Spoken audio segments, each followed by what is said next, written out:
The following is an exclusive presentation of HDNet. Mixed martial arts is one of the fastest growing sports in the world, and much of the credit goes to one family. ROYCE GRACIE popularized Brazilian Jiu-Jitsu and put MMA on the map. Famous for beating opponents vastly larger than him, Gracie set the record for scoring the most submissions in UFC history. More than 15 years later, what lies ahead for the 7th degree black belt? And how does he feel about the direction of the sport he helped create? We find out this week on Fighting Words with Mike Straka.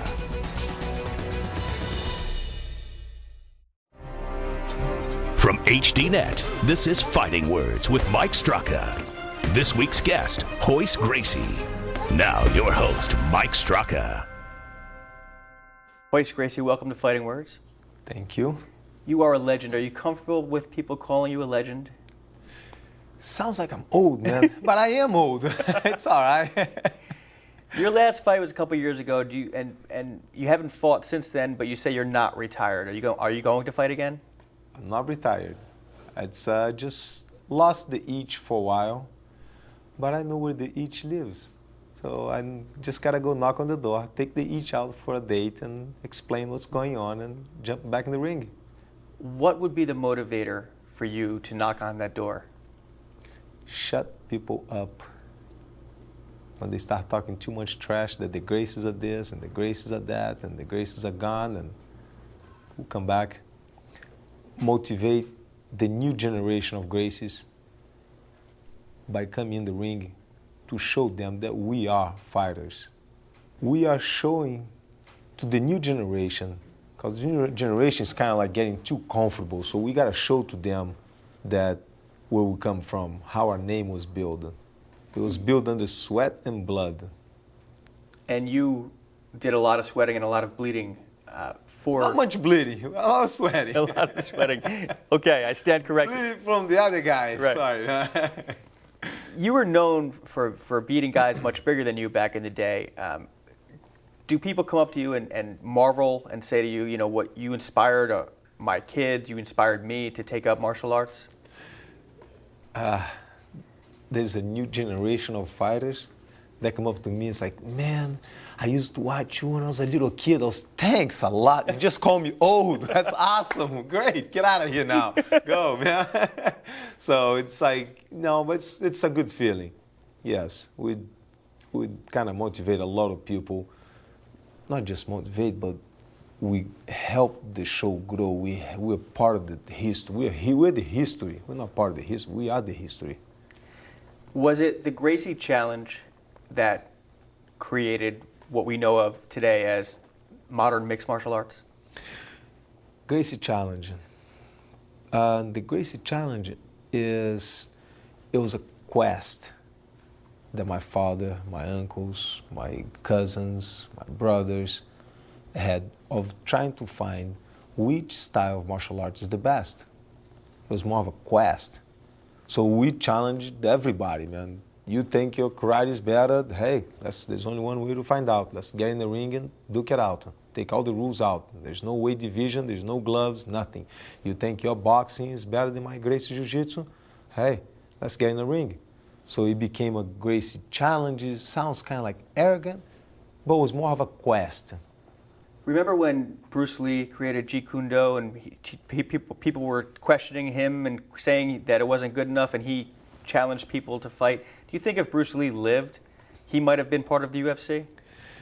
He would have been taking class with my family. I mean, Jim Kelly, Danny Nosanto, they all took classes with us. So he would have been part of this too. What makes Gracie Jiu-Jitsu different than regular Jiu-Jitsu from Japan or Brazilian Jiu-Jitsu? The Japanese Jiu-Jitsu is more of a stand-up art. It's like an Aikido, Hapkido style. They don't have any grappling. Gracie Jiu-Jitsu is a self-defense art. That's what my father created. It was a self-defense art. It's a fighting art. Brazilian Jiu-Jitsu is more of the tournament, the points. People worry about scoring points and fighting on the same weight division. And no, not Gracie Jiu-Jitsu. It's self-defense. The fight doesn't start on the ground. It doesn't start scoring points. There's no points on the street. So we prepare the students for self-defense, for the streets. Do you think that the sport has changed from the days where you were dominating to where they are today? On the beginning, it was a style against a style. It was a karate practitioner against a capoeira. It was a wrestler against a boxer. It was a jiu-jitsu, Gracie jiu-jitsu against a judo guy. So it was a style against a style. Today, it's more all around. You see grapplers knocking people out, and you see stand-up guys choking people out. So it's who is better prepared, who is a better, it's more of an athlete type of style. It's who does their homework better, who does deliver the strategy better, who can set up the strategy better. So it's not just a style against a style anymore. Everybody's all around today. And the rules, of course. The rules kind of come in play.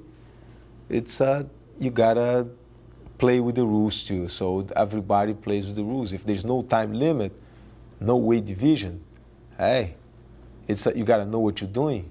You gotta have a strategy. But once there's a 5-minute rounds, 35-minute round, it's a different strategy. Are you okay with the rules that are in place today? I don't agree, but I understand. I don't agree. It's as realistic as you can make it for a TV show, for pay-per-view. But on the street, what am I gonna do?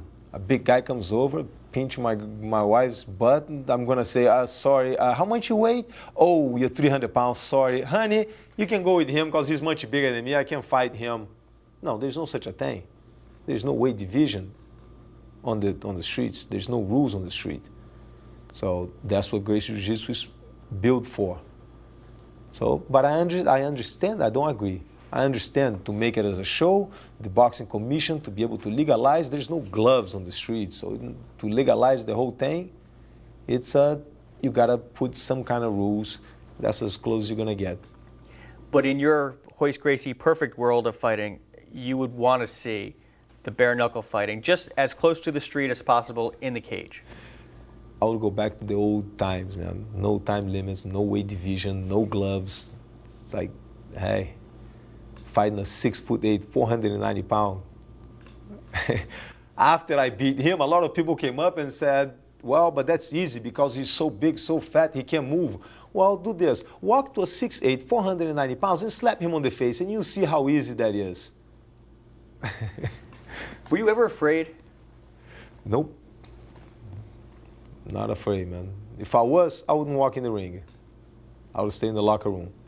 And before my fight, I'm asleep. My brother have to wake me up. Hey, brother, can you please get up?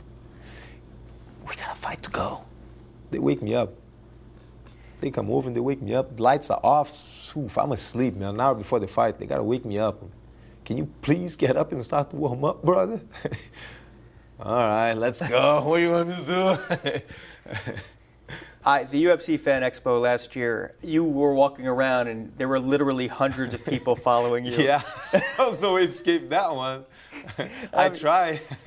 You know, and even though the more popular fighters of today were there, yet you had literally hundreds of people following you. How does it make you feel? It's knowing that people appreciate and also respect you still.